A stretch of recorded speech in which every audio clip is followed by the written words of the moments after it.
Well, guys, call me crazy, but I just stopped downtown to the lumber yard, to the building center, and told them what I want for a price on trusses, and they're gonna work up an estimate for me.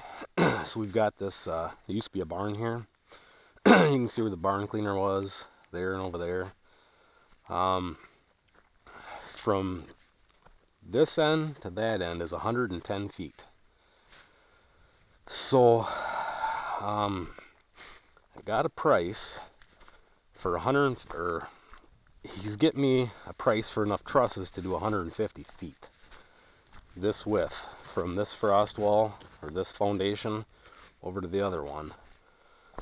And the thinking is, depending on how much this is going to cost, I might pour another 12-foot apron starting where that concrete is, and then go all the way down, and then have a 12-foot gate going right here that would go in. So from there to here, wherever 12 feet is, I have to build that up, pour the concrete, build a shed going all the way down. Here would be an entryway to get in.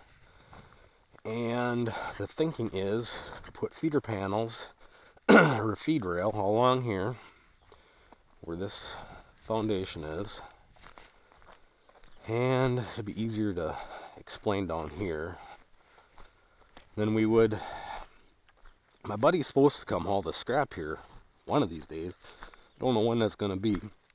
They're super busy hauling hay right now because hay is selling for $75 to $150 a bale. Grass hay round bales 4x5s are selling for almost $100 a bale. But he's supposed to come and load up all this scrap, the stuff that I don't want, and get it the heck out of here. Not my heads there, I'm keeping those. But anyways, then we're gonna build this all up and then extend out this way to where that 150 feet's gonna be. But right here where the old gutter is, we want to knock this out, put posts in here. From here to there is 12 feet. So put a row of posts and gates up here, and then have this back 20 some feet for the bedding area, and then this will be the scrape alley where they stand to eat, the feed alley there.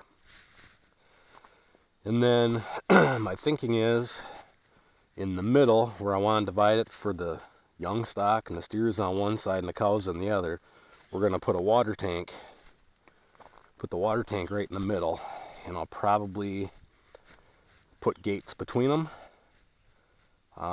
That way you can chase them all out there, whatever, open this up, come in to clean, whatever, bed them down, whatever. Put a stock tank in the middle, but then out here, go straight out from here, put gates, and build an alley or a lane going out that way. And then of course all that junk is gonna leave. He's supposed to come haul that out. There's no corn planter, all kinds of crap in there that needs to leave. But I'm gonna build this whole area up, including the driveway. I want to build that up so it's higher, but then I want this to be up level with that and then slowly slope down. So have an alley going out that way, then a set of gates here that we can open and close as needed for going out that way, going up this way. I can open the gates and come through with equipment if I want, but of course I could come around this way. If I build this back part of this shed's going to come back down. And the idea is once this crap is all gone and built up, I want to build a commodity shed right here that I can put processed hay in, ground corn in, whatever, in here. And then I can have an alleyway coming up here. I'm talking a nice alleyway, not just wire lane like we got now. But then I want to have a junction back here where there's a set of gates, and then a alleyway coming here, and we'll probably set up a holding area and a bud box right here. Or I might even incorporate my tub that I have over there, and then build an alleyway right here, a short one going into the chute. And then I can use my corral panels to build a holding pen here. where I can sort calves out, put them in a holding pen, run cows back out this way. Then the back side there, that will still be open where they can get back to the lane to go back to pasture, whatever. And then in here, I like to build up and eventually pour concrete, and then have cement pad for my corn silage. Plan is we're going to chop the rye. I'm going to grow some oats and rye this year. Then as soon as we combine that, instead of planting the pearl millet like I did this year, we're going to plant Sudex or sorghum Sudan grass or cane, whatever you want to call it. And I don't know if I'm going to graze it or if I'm going to chop it and pile it. But I like to set up this area where I could put silage piles. And then I could drive all the way around the shed. I'd have this space for storing hay or whatever in. And that always leaves me the possibility to build another shed here for hay, whatever else, and still have my silage piles. So he's getting me a price on those trusses. They're the style that they come across, like you've got your roof that goes up and then it slopes back down. Some people call it a mono truss. He called it something else, like a butterfly truss or hip truss. I don't remember what he called it. But it's the style where, like the south facing part, they put the clear eave light on so the sunlight can shine all the way through. Basically a monoslope building. So he's getting me a price on that. If it looks like something we might be really interested in doing, I might get all the posts set this year and then build the perimeter walls, and then that way I could put the cattle on that cement and then put the roof on later. Like, it's gonna cost more than I could afford to do in 1 year because I'm not borrowing money to pay for it. It's gonna be paid for in cash. So I might get all the posts set, build the feed rail, get the center post set, and then that way I can use it, and then I can put the roof on later. Maybe like do the walls this year and the roof the next year. And I can always set up something temporary there to put steers in for right now to feed them, you know, to get them out of the way. I can always set water up over there to water the cows, so I can get everybody out of my way to work on this. But with a little bit of work right here, I can use that as a feed rail. I can always redo a little bit of concrete here so it's sloped the other way, so any water that runs off the roof isn't going to run into their feed. It'll kind of sit back here a little bit. And there's always the option to put rain gutter on here, which is probably what I'm gonna do. And being on the north side of the building, it doesn't get the snow like the south side does, so there's normally not as much snow that comes off this back side to rip rain gutter off like it always does on that side. So this is kind of in the planning process right now to see how much it would cost to build this. Yeah, I don't know, it's either build this here or continue my building projects over here and then pour all that concrete and what have you, where this would be nice. I could have drive-through feeding with a TMR or a feeder wagon, or honestly I could still feed with the skid steer right here, you know. And on that end, I don't know for sure how I'm gonna do it, but the last section I'd like to set up where I could feed hay in there if I absolutely had to, but I don't know how that would work. And honestly, I've done this before. I've set out a bale and then you pull it apart with a skid steer and feed hay along the fence line. I used to have fence line feeder over there. That's where all those feeder panels come from. So worst come to worst, I could always do that.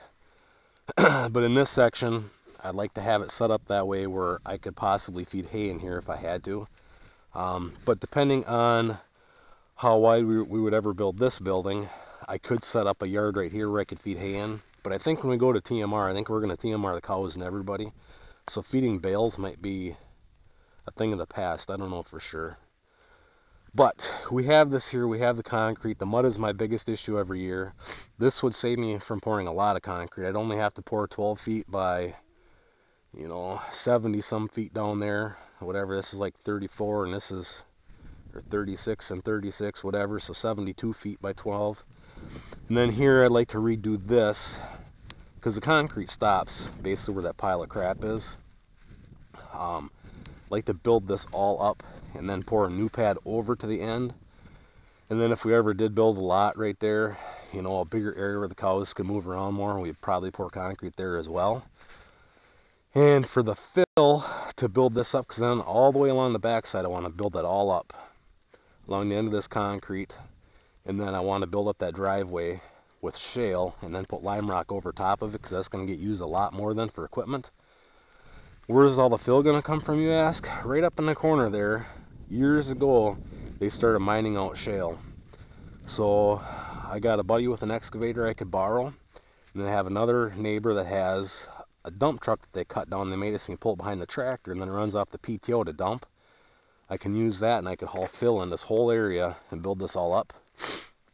So that's just something we've been kind of thinking about, because if we're going to go to the TMR, it'd be nice just to have that, and then you don't have to drive in the pen to feed them.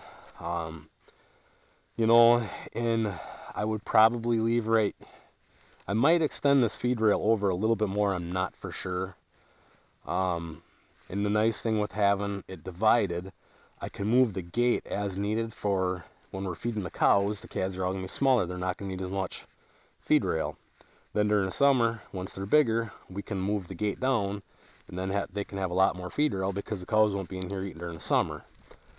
So I don't know, we're kicking the idea around. I'm waiting. He's gonna send that up to the place that builds trusses and get me a price, hopefully by next week, and you can start penciling those numbers out to get an idea. And apparently right now building materials are going down, so we'll see. If they come here to get the scrap out of here, if I can get fill put in there, get all the posts set this year, I wouldn't have a roof over them, but I could start using that. Half the time right now the fools don't go in the shed anyways, they stay outside. So biggest thing, then they'd be blocked from the wind where this would be, and then we could build a roof later. The only thing that I don't like is that you'd have to go the whole alleyway to get into the vet room. But I think if we had cows close up, I could separate them out and put them in a pen earlier before they're calving, so it's not a mad rush to get them in there and then have them calve in there. So I don't think this long distance to get to that area would be that bad. Then obviously you could use that same lane to bring the cow and calf back. Like I say, set up a temporary holding pen there while you're working calves, where you're separating from the cows, which normally I'd probably get them separated right down here, you know, without having to run through the chute. But the way I have the chute set up is in case you run everybody through to separate. You know, set up a temporary holding pen, run them back in, run them back down the alley into the shed. So it's, I don't know if concrete would cost more to put here, but with this area, this setup, you'd still have to drive in there for feeding. And I'd really like to get away from having to go inside to feed. Feeding the calves aren't so bad because they're still afraid of the skid steer. They don't like to be close to it. Biggest problem is feeding the cows. When I go in there with the skid steer, they crowd right around the skid steer, and you're always bumping into them, and I do not want to break a cow's leg with the skid steer tires. You can't, they're always around you. So I'd really like drive-through feeding. So I don't know, I'm trying to weigh the pros and cons, pencil everything out. If I would rather have a shed here or continue with what I have. The thing I hate with what I have right now is all the snowfalls in their lot. So you're always trying to get that cleaned up. If you don't get it cleaned up soon enough, you get a big ice pile that you can't move till spring. Every time it rains, the water runs in their area, and it's always muddy, and you know, more water in there than needs to be. We're down here, you won't have that issue. You know, just, so I don't know. It's not going to be cheap. I know them trusses are going to be between $200 to $300 a piece, but neither is concrete. Down there I've already got concrete for the most part. You know, and then if I go and build all this, am I just going to hate the fact that every time the snow slides off the roof, it lands in their pen? That's just more hassle and aggravation to deal with. I don't know. So, but like I say, I'd set up a couple gates down here where you could run cows up that alley, or they could go to pasture. Set up a couple gates in that corner where they could either go up the hill to pasture, or you can divert them this way into like a bud box or a holding area to the tub, or however we set that up. You know, That doesn't have to be concrete. That we can just put lime rock in because they're not going to be in there, but you know, a couple hours at a time, and that's only going to be a couple times a year, so don't really need concrete there then. But for now, I think we just put lime rock in here to get aprons to, or pads to put silage on, and then slowly pour concrete. So I'd have concrete for my silage. I like the silage being on concrete, but I'd really like them to be on concrete right now, and this time of the year, or more come spring when it's really muddy, just because that's a nightmare. So anyways, I'm waiting to hear back on the price on these trusses, and I guess we'll see what happens with that. But what do you think of a shed being down there instead? You know, I still have the option to put the camera systems up here where I can see what's going on from the house instead of having to come out and check on cows all the time if they're calving or whatever. Water be easy to get here, power is easy to get here, so concrete's 90% already here. Just like I say, I have to pour some here and a little bit at that end. So I don't know, what do you guys think? Leave me some comments and be interested to hear what everybody else has for an idea.